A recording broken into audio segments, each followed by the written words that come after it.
মাজারও গেলে আমরা কই তোমরা এমনি সুমা দিবা না, এমনি মাথাটা ঠেকায় কইরে দেখো না, তুমি মহব্বতই পড়ছো, মানুষকে তুমি সাজদা করতেছো। ভালো একটা কাজ করতে গিয়ে যদি বদনাম হয়ে যায় আর হারাম একটা কাজ যদি মানুষ হারাম মনে করে, এটা গোপন হয়ে কইরো। ছাগল কোথাটা? মাজার যে চুমা দেওয়া হারাম, মাজারে মস্তক নত করা শিরক। অবাজান, আপনার কদমে আমাদের সালাম।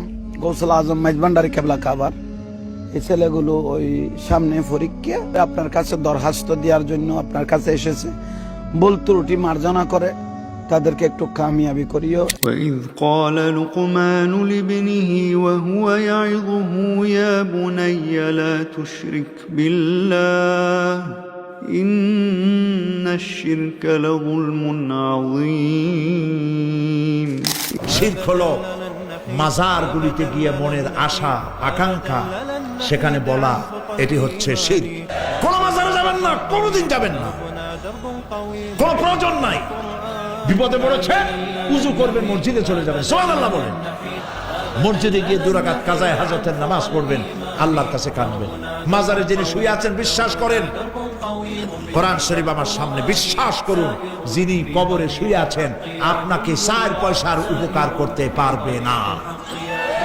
মাঝখানে আপনি শিরকের গুনাহ নিয়ে আল্লাহর দরবারে হাজির হবেন। কেউ ফিরে না খালি হাতে, খাজা তোমার إن الله لا يغفر أن يشرك به ويغفر ما دون ذلك لمن يشاء। শিরক করছেন তো মরছেন। এজন্য খাজা বাবার দরবারেতে কেউ ফিরে না খালি হাতে, এগুলো বলবেন কখনো?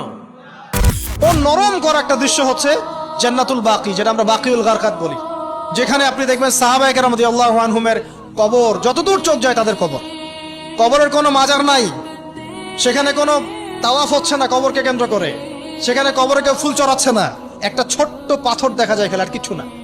পৃথিবীর সবচেয়ে শ্রেষ্ঠ মানুষগুলো সেখানে শুয়ে আছেন। তো দেখুন প্রিয় ভাইরা, অবশ্যই ওলি আউলিয়াদের কবর জিয়ারত করবে, কিন্তু মৃত ব্যক্তি আপনার কল্যাণ করতে পারবে? অকল্যাণ করতে পারবে?